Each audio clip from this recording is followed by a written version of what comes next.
The stars looked different today. Captain Jake Morrison stood on the bridge of Liberty Dawn, staring out at the darkness that surrounded Earth's most advanced space station.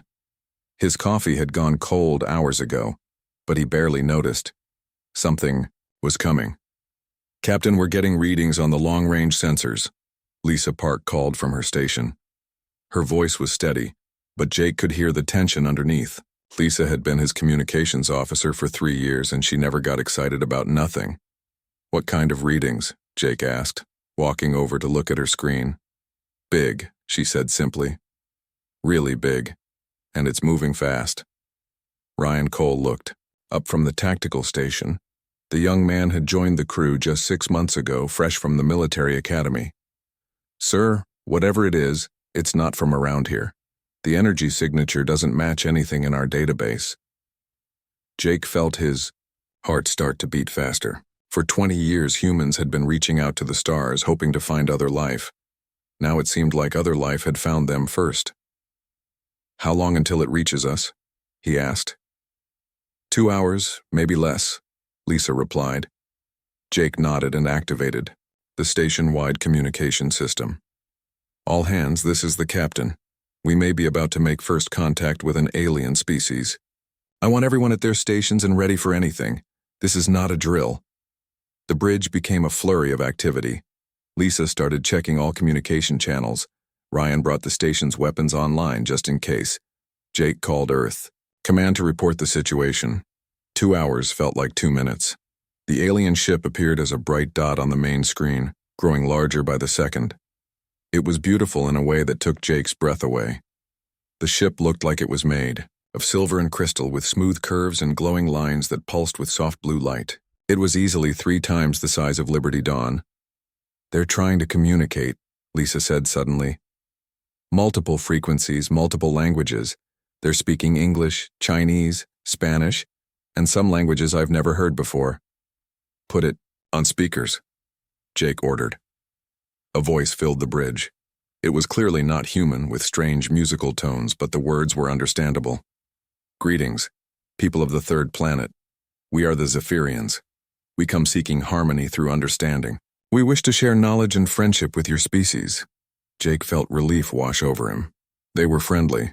This was going to be the greatest day in human history. But then the computer's translation system kicked in. The artificial intelligence that helped translate languages around the world had been listening to the alien message, trying to make sense of the strange tones and unfamiliar words mixed in with the familiar ones. A new voice came through the speakers, cold and mechanical. "Warning. Translation updated. Message reads, 'We are the Zephyrians. We come seeking submission through conquest. We wish to claim territory and slaves from your species.'" The bridge went silent. Jake felt the blood drain from his face. "Lisa, is that right?" he asked. Lisa was frantically working at her station. "I don't know, sir. The AI is very confident in its translation. It's picking up subtones and context clues that suggest the aliens are lying about their peaceful intentions." Ryan was already moving. "Sir, their weapons are charging. I'm reading massive energy buildup across their hull." Jake had seconds to make a decision that would change everything. He had trained for this moment, studied every possible scenario. If aliens came to Earth with hostile intent, his job was to protect humanity, no matter what. "All weapons, fire," he ordered. Liberty Dawn's railguns opened up first, sending streams of metal projectiles at incredible speed toward the alien ship. The nuclear missiles followed, their engines burning bright as they raced across the darkness. The alien ship seemed to pause, as if it couldn't believe what was happening. The beautiful glowing lines along its hull flickered and dimmed. For a moment, Jake thought the ship might try to communicate again, to explain that there had been some mistake. Instead, the ship's shields flared to life just as the first railgun rounds hit. The nuclear missiles exploded in brilliant flashes of light, but the alien ship held together. Barely. Through the static and interference, Jake could hear voices from the alien ship. They sounded confused, frightened, and angry. He didn't need a translation to understand pain when he heard it. "They're trying to run," Ryan reported. Their engines are powering up. Don't let them escape, Jake ordered. If they get away, they'll come back with more ships. The battle was short and brutal. The alien ship had powerful shields and advanced technology, but they had clearly not expected a fight. Their weapons fired wildly, missing Liberty Dawn by huge margins. It was obvious they had never been in a real battle before. Liberty Dawn's second wave of missiles found their mark. The alien ship's shields collapsed, and explosions rippled across its hull. The beautiful glowing lines went dark one by one. Commander, Vextal dragged himself to his feet on the bridge of the Stellar Harmony. Half his crew was dead, and his ship was falling apart around him. He had never experienced violence like this. His people had not fought a war in over 1,000 years. Emergency. Jump! He gasped to his surviving officers. Get us out of here! The damaged ship limped into hyperspace, leaving behind wreckage and the bodies of peaceful explorers who had only wanted to make friends. On Liberty Dawn, Jake watched the alien ship disappear. He should have felt victorious. He had protected Earth from an alien invasion. But something felt wrong. The way the aliens had fought, or rather the way they hadn't fought, bothered him. Lisa, play back that first message, he said quietly. As the musical alien voice filled the bridge again, Jake listened carefully to the original words, not the computer's translation. The tone was gentle, curious, even excited. These had not sounded like the words of conquerors. Sir, Lisa said softly, I think we may have made a terrible mistake. 3 months had passed since the attack and Commander Vextal still woke up screaming. The nightmares always started the same way, his ship approaching the blue planet full of hope and excitement. Then the weapons fire, the explosions, the screams of his dying crew members. He stood now in the Great Hall of Kepler Prime, facing the 12 most powerful beings in the galaxy. The Galactic Elders Council had ruled over peaceful space for over 10,000 years. They had never seen anything like what Vextal was about to show them. Honored Elders, Vextal began, his voice still weak from his injuries. I come before you with grave news about the species from the third planet of the Sol system, the humans. Elder Morthak leaned forward on his crystal throne. The ancient being was older than most civilizations, and his patience was legendary. But even he looked troubled by what he was hearing. Show us, Elder Morthak said simply. Vextal activated the holographic projector. The air above the council chamber filled with images from that terrible day. The elders watched in silence as the peaceful stellar harmony approached Earth, broadcasting messages of friendship in dozens of languages. Then came the attack. The railgun fire, the nuclear missiles, the screams. Several of the elders recoiled as they watched the unprovoked assault on a diplomatic vessel. They gave no warning, Vextal explained as the images played. No demands, no threats. They simply opened fire on a ship that came in peace.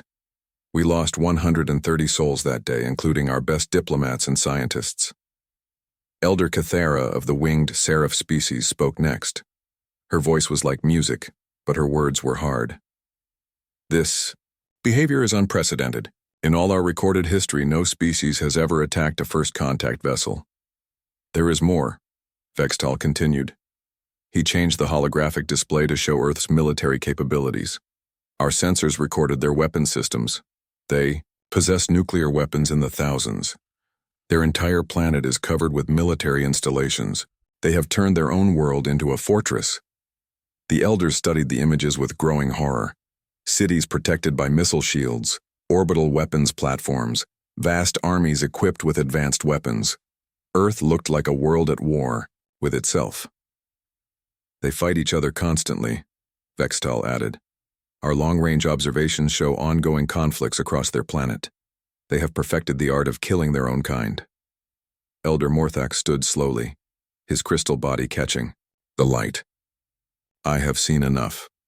This species represents a clear danger to galactic peace. They must be contained. The vote was unanimous. Earth would be declared a red zone, forbidden to all civilized species. No ships would approach human space.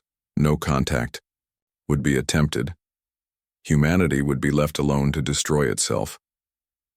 As the elders debated the details of the quarantine, something very different was happening on Earth.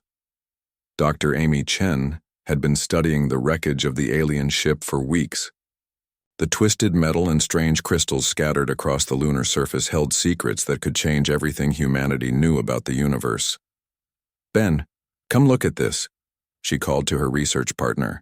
Ben Torres was the best engineer NASA had ever produced, and if anyone could make sense of alien technology, it was him. Ben floated over in his spacesuit, careful not to disturb the delicate equipment Amy was examining. "What did you find?" "I think it's a data storage device," Amy said, holding up a small crystal that still glowed faintly. "I've been trying to decode it for days.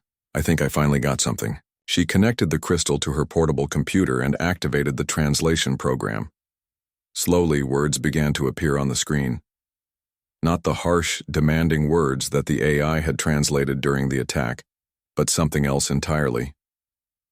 "Greetings, people of the third planet. We are the Zephyrians. We come seeking harmony through understanding. We wish to share knowledge and friendship with your species. Our people have traveled far to meet you, hoping to welcome you into the community of worlds. We bring gifts of science and art, and we hope to learn from your unique culture." Amy felt sick to her stomach. "Ben, this is the original message, the real one." Ben was already working on his own computer, pulling up the records from the attack. "The AI made a mistake. It misunderstood their language structure. They were coming in peace, and we shot them down." "We have to tell someone," Amy said. "Who's going to believe us?" Ben asked. "Everyone on Earth thinks we just fought off an alien invasion. They're calling Captain Morrison a hero." But Amy was already thinking ahead. If there was one alien ship, there had to be more. And if this was their first contact with humanity, then word of the attack would spread. Earth might be facing a real invasion soon, and it would be entirely their own fault. She started working frantically, trying to decode more of the alien data. Somewhere in these crystals might be information about their technology, their location, their intentions. If she could prove that the attack was a mistake, maybe there was still time to fix things. Days passed as Amy and Ben worked around the clock. Slowly, they began to understand more about the aliens. The Zephyrians were part of something called the Network, a galaxy-wide communication system that connected hundreds of worlds. They were explorers and scientists, not warriors. "Amy, you need to see this," Ben said one morning. He had been working on decoding the alien communication systems, trying to understand how they talked to each other across the vast distances of space. On his screen was a message, broadcast on frequencies that Earth's radio telescopes could barely detect. It was in the same musical language the Zephyrians had used, but this time Ben's computer was translating it correctly. "Warning to all network members. Species designation human from Sol 3 exhibits extreme hostile tendencies. Unprovoked. Attack on diplomatic vessel Stellar Harmony resulted in 130 casualties. Recommend immediate implementation of exclusion protocols. All ships maintain minimum 50 light-year distance from human space. Do not engage under any circumstances. Repeat, do not engage." Amy stared at the message in horror. "They're warning everyone about us." "It gets worse," Ben said. "This message has been repeating for weeks. It's been sent to every corner of the galaxy. By now, every alien species out there knows that humans are dangerous." The weight of what had happened began to sink in. Earth had not just made a terrible mistake. They had destroyed any chance of peaceful contact with alien civilizations. Humanity was now marked as a threat to be avoided, feared by species they had never even met. "What do we do now?" Amy asked. Ben looked at the endless stream of alien communications flowing across his screen, all of them spreading the same warning about the violent humans of Earth. "I don't know," he said quietly. "I really don't know." 5 years had passed since the attack on the alien ship, and Earth felt lonelier than ever. Dr. Kevin Park stood in the command center of the Global Space Initiative, watching another failed mission report scroll across his screen. The Peace Seeker had been humanity's most ambitious project, and it was coming home empty-handed once again. Kevin was Lisa Park's older brother, and the weight of humanity's isolation pressed down on him every day. As head of the Global Space Initiative, he had spent 5 years trying to undo the damage from that terrible first contact. So far, he had nothing to show for it except a growing pile of evidence that the galaxy wanted nothing to do with humans. The mining stations on Vega 7 are gone, reported Dr. Sarah Williams, the team's chief linguist. She looked tired like everyone else on the project. Our probes found the equipment, but it's been abandoned for months. There are signs that someone left in a hurry. Marcus Johnson, their diplomatic specialist, shook his head sadly. That's the third mining operation we've found abandoned this year. Whatever's out there, they're staying far away from us. Kevin pulled up the star map on the main display. Red zones marked all the areas where human ships had detected signs of alien activity, only to find empty space when they arrived. It was like the galaxy was playing an elaborate game of keep away, always staying just out of reach. Captain Foster should be back from the Arcturus mission soon, Sarah said. Maybe she'll have better news. Kevin hoped so, but he wasn't optimistic. Captain Helen Foster was their best pilot and diplomat, but even she couldn't make contact with aliens who refused to stay in one place long enough to talk. The communication system crackled to life. Global Command, this is Peace Seeker requesting docking permission. We're coming home.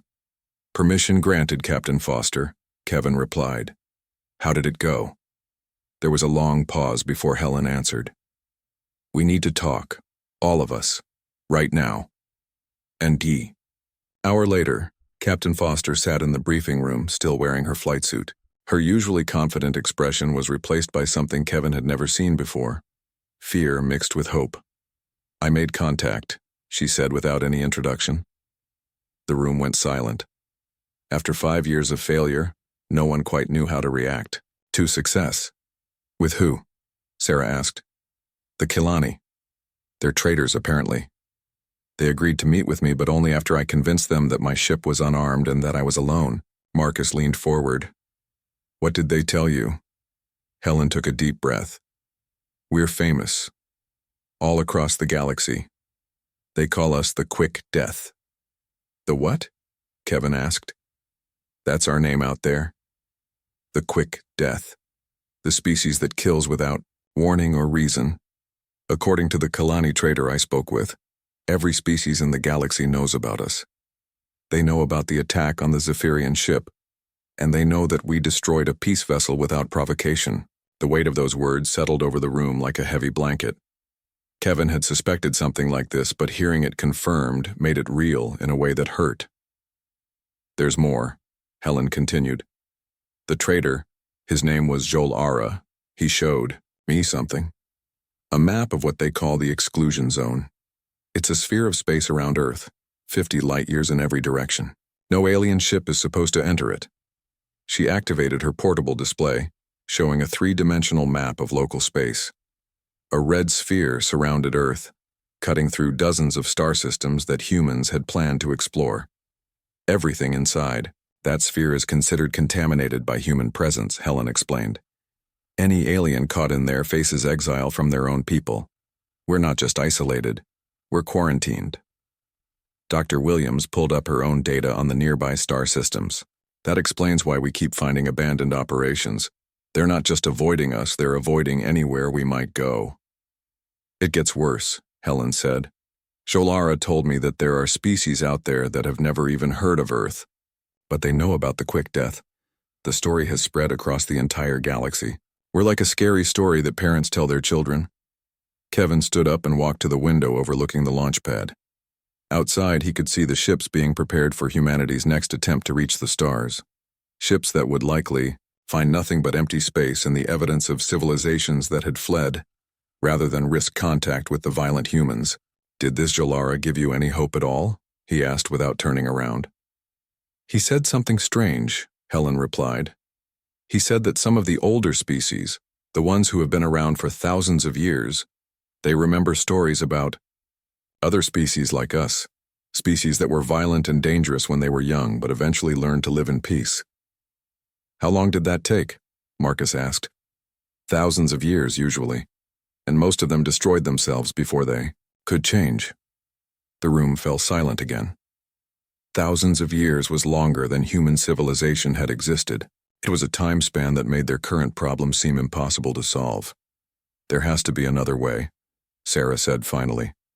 We can't just sit here for thousands of years hoping that eventually the galaxy will give us another chance. Kevin turned back to the group. What if we don't wait for them to change their minds? What if we prove to them that we're not what they think we are? How do we do that? Helen asked. They won't even let us get close enough to talk. I don't know. Yet, Kevin admitted. But giving up isn't an option. There are billions of people on Earth who deserve a chance to see the stars, to meet other species, to be part of something bigger than just our one planet. He looked around the room at the faces of humanity's best and brightest, the people who had dedicated their lives to reaching out to the stars. We made a mistake 5 years ago, a terrible, tragic mistake. But we're not the monsters they think we are. Somehow we have to find a way to show them that. Outside the window, the stars looked cold and distant, filled with civilizations that feared and avoided humanity. But Kevin refused to believe that this isolation was permanent. Somewhere out there was an answer, a way to bridge the gap that had been created by misunderstanding and fear. They just had to find it before it was too late. The first reports came from the outer rim of the galaxy, far from Earth and the civilized worlds. Admiral Kethamore of the Zephyrian fleet read the messages with growing alarm. Entire planets were going silent, their communication suddenly cut, off without warning or explanation. Show me the Harmony Collective System, he ordered his navigation officer. The holographic display showed what had once been a thriving star system with 12 inhabited worlds. Now there was nothing but empty space and scattered debris. 15 billion people had lived there just 1 week ago. Sir, we're receiving similar reports from the outer spiral, his communications officer reported. The machine entities, the scouts reported, they're calling them devourers. They're moving toward the core worlds. Admiral Kethamore had fought in the border conflicts 20 years ago, but this was different. This wasn't war between civilizations with rules and honor. This was extermination on a scale he had never imagined. The bridge doors opened and Commander Vextal entered. The scars from his encounter with the humans were still visible on his face, but his expression was grim with new purpose. Admiral, the Defense Coalition is requesting all available ships, Vextal reported. The Devourer fleet has broken through the Kepler defense line. They're heading for the core worlds. Kethamore studied the tactical display. Red markers showed Devourer positions moving steadily inward, leaving nothing but dead systems in their wake. The galaxy's greatest military minds had thrown everything they had at the machines, and it wasn't enough. How many ships do we have left? Kethamore asked. 47 in our battle group. The coalition has maybe 300 ships total still fighting. 300 ships against an enemy that had consumed half the galaxy. Kethamore had seen the reports. The Devourers were self-replicating machines that turned everything they touched into more of themselves. Every planet they consumed made them stronger. Far away on Earth, General Patricia Hayes was watching the same reports with very different eyes. As head of Earth's military intelligence, she had been monitoring galactic communications for 5 years, ever since the first contact disaster. What she saw in the alien tactical reports made her angry. They're fighting like children, she said to her staff in the Pentagon briefing room. Colonel Tony Reed, her chief strategist, nodded grimly. Look at this battle plan from the Kepler. Defense, they're trying to negotiate with machines. They actually sent a diplomatic vessel to try to talk to them. Dr. Amy Chen, now serving as the military's alien technology specialist, pulled up her analysis on the main screen. The galaxy's species evolved past aggressive warfare thousands of years ago. They don't understand concepts like total war, acceptable losses, or preemptive strikes. They're trying to fight a war of extermination with peace treaty tactics, General Hayes said. It's like watching someone try to stop a tsunami with a strongly worded letter. Colonel Reed brought up the Human Military Doctrine database. Every strategy we've developed over thousands of years of warfare, they've never even considered. Scorched earth tactics, asymmetric warfare, combined arms operations, strategic bombing of supply lines. Because they don't have supply lines, Dr. Chen added. They are the supply lines. Every Devourer unit can repair and replicate itself. But look at how the aliens are fighting them. The screen showed footage from a recent battle. The Galactic fleet had arranged itself in perfect formation, following ancient rules of engagement. They waited for the Devourers to approach, then engaged in what looked more like a formal duel than a battle for survival. They're giving the enemy every advantage, General Hayes observed. They're fighting fair against an opponent that doesn't even understand the concept of fairness. A new report appeared on the screen. The Seraph homeworld had fallen. 2 billion dead in less than 12 hours. Ma'am, Colonel Reed said quietly, at this rate, the galaxy won't last another month. General Hayes stood up and walked to the window overlooking the military complex below.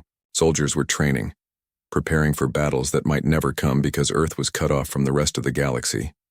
Humanity had been branded as monsters, but the real monsters were out there consuming entire civilizations while the galaxy's defenders followed rules that didn't apply. Get me Admiral Morrison, she ordered.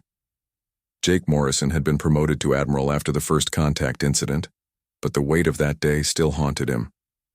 When General Hayes called, he was reviewing defensive plans for Earth's protection, knowing that someday the Devourers would probably come for them too. Patricia, what can I do for you? He asked when her face appeared on his screen. Jake, I'm sending you some files. Battle reports from the Galactic War against the Devourers. I want you to look at them with fresh eyes. Admiral Morrison spent the next hour reviewing the alien tactical reports. What he saw made him feel sick, but not for the reasons he expected. They're losing because they don't know how to fight, he said when General Hayes called back.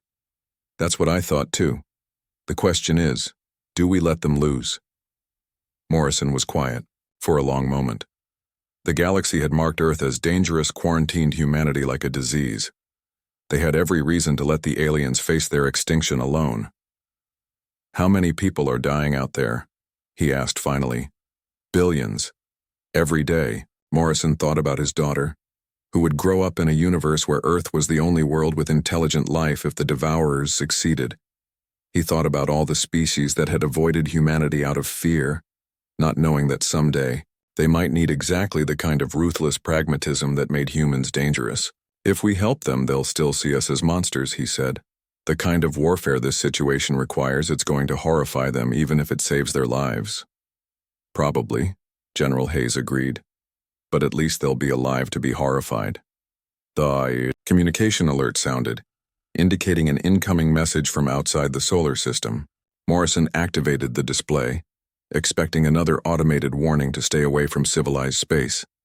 Instead, he saw Admiral Kethmore's scarred face, the same alien who had barely escaped Earth's weapons 5 years ago. Admiral Morrison of Earth, Kethmore said, his voice heavy with desperation and something that might have been hope. I know what happened between our people. I know why your species has been marked as dangerous. But right now, the galaxy is dying, and our peaceful ways are not enough to stop it. He paused, and Morrison could see the pain in the alien's eyes. We need warriors, Kethmore continued. We need someone who understands that sometimes, to save lives, you have to be willing to take them. We need the quick death. Morrison looked at the tactical report still displayed on his screen, showing the steady advance of the Devourers through civilized space. The galaxy that had shunned humanity was asking for help from the very violence they had feared. Colonel Reed, Morrison, called to his aide. Prepare the fleet for departure. It looks like we're going to war. The meeting took place in empty space between Earth and the Zephyrian fleet. 2 groups of ships faced each other across the darkness, enemies who had to become allies or watch the galaxy burn. Admiral Morrison stood on the bridge of his flagship, the Defiant Star, watching the alien vessels on his screen. They were beautiful ships, built for exploration and peaceful contact. His own fleet looked different, angular and aggressive, designed for war. Admiral Kethmore is requesting permission to come aboard, Captain Foster reported. She had been chosen as the diplomatic liaison because of her experience with alien contact. Permission granted, Morrison replied. And Helen, make sure our translation systems are working perfectly this time.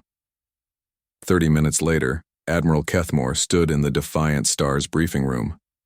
He looked older than he had 5 years ago, worn down by the war against the Devourers. Behind him stood Commander Vextal, the alien who had survived Earth's first attack. "Thank you for coming," Kethmore said through the translator. "I know this meeting is difficult for both our peoples." Morrison nodded. "Admiral, we've reviewed your tactical reports. The situation is worse than we thought." Dr. Sarah Williams activated the holographic display, showing the current state of the galaxy. Red zones marked Devourer-controlled space, and they covered nearly half of all inhabited systems. "We estimate you have maybe 2 weeks before they reach the core worlds," Colonel Reed added. "After that, there won't be enough population left to mount any meaningful resistance." Kethmore's expression grew even more grim. "Our finest military. Minds have tried everything. The Devourers adapt to every strategy we use. They learn from every battle." "That's because you're fighting the wrong kind of war," Morrison said. He gestured to Colonel Reed, who brought up a new display showing human military doctrine. "Your people fight with honor," Morrison continued. "You follow rules, try to minimize casualties, attempt diplomatic solutions. The Devourers don't understand any of that. They're not alive in any way that matters. They're just machines programmed to consume and replicate." Vextal spoke for the first time. "What would you do differently?" Colonel Reed stepped forward. "We would treat them like the plague they are. No mercy, no second chances, no attempts to communicate. We would use every weapon we have, target their production facilities, cut their supply lines, and accept that we're going to lose ships and lives to win." The aliens looked uncomfortable, but Kethmore nodded slowly. "We have heard of your species' approach to warfare. It is comprehensive." "It's survival," Morrison corrected. "Admiral, with respect, your people have forgotten how to fight for their lives. We never had that luxury." Dr. Amy Chen joined the conversation, bringing her analysis of Devourer technology. "I've studied the wreckage from your battles. The machines have a weakness. They're networked, sharing information across vast distances. If we can find their central communication hub and destroy it, we can blind them temporarily." "Temporarily?" Kethmore asked. "Long enough to destroy their primary production facilities," Colonel Reed explained. "But it would require a coordinated strike across multiple systems simultaneously. Some of those strikes would be suicide missions." The room went quiet. The concept of suicide missions was alien to the galactic civilizations, but Morrison could see that Kethmore was beginning to understand. "How many ships would we lose?" the alien admiral asked. "Probably half," Morrison replied honestly. "Maybe more, but it's the only way to stop them completely." Kethmore looked at his subordinates, then back at Morrison. "If we do this, if we follow your military doctrine, many of our people will die. Our cultures have not seen warfare like this for thousands of years." "Admiral, your people are dying anyway," Morrison pointed out. "The Devourers killed 15 billion beings in the Harmony Collective. They're not going to stop until everything that thinks and feels is gone. The question is whether you want to die fighting or die waiting." The next week was unlike anything the galaxy had ever seen. Human and alien engineers worked together to modify weapon systems, combining human nuclear technology with alien energy manipulation. The result was devastating weapons that could crack planets and destroy entire fleets. Captain Foster found herself commanding a mixed crew of humans and aliens, teaching them tactics that went against everything they had been taught about civilized warfare. "We're not here to capture territory or negotiate surrender," she explained to her Zephyrian tactical officer. "We're here to destroy the enemy completely." The final battle began at the Kepler Prime system, where the Devourers had built their largest production facility. The combined fleet approached in formations that would have horrified peaceful species just months before. Human ships led the charge, followed by alien vessels that had been modified for aggressive warfare. Admiral Morrison coordinated the battle from the Defiant Star's bridge, making decisions that saved the galaxy but cost thousands of lives. When the Seraph Wing was cut off from the main fleet, he ordered them to ram the Devourer command ship rather than attempt a hopeless rescue. When the Kalani traders' ships were surrounded, He authorized the use of stellar bombs that would destroy everything within a light-year radius, including the friendly vessels. Each decision was a choice between horror and extinction, and Morrison made them all without hesitation. The tide turned when Dr. Chen and her alien partner Velnath successfully deployed their network-disrupting weapon.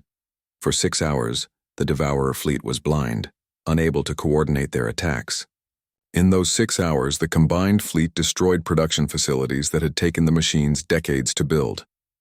The final Devourer stronghold fell when Morrison ordered a direct assault on their central command structure. The Defiant Star led the attack, taking massive damage but clearing the way for the stellar bomb that would end the threat forever. In the aftermath, as the Devourer fleet drifted powerless through space, Admiral Kethmore stood once again on Morrison's bridge. This time he was not asking for help but offering gratitude. "Your species saved us all," he said simply. "The galaxy owes humanity a debt that can never be repaid." Morrison looked out at the wreckage of the battle, at the ships that would never return home at the cost of victory. "We're not monsters, Admiral. We're just willing to become monsters when we have to." 6 months later, the first human colony ship landed on New Geneva, a world gifted to humanity by the grateful Kalani. Earth's isolation was over, replaced by a new role as the galaxy's guardians. The species once known as the Quick Death were now called the Protectors, the ones who would make the hard choices when civilization was threatened. And in the depths of space, monitoring stations crewed by humans and aliens together watched for new threats, ready to respond with whatever force was necessary. The galaxy had learned that sometimes salvation came from the most unexpected places.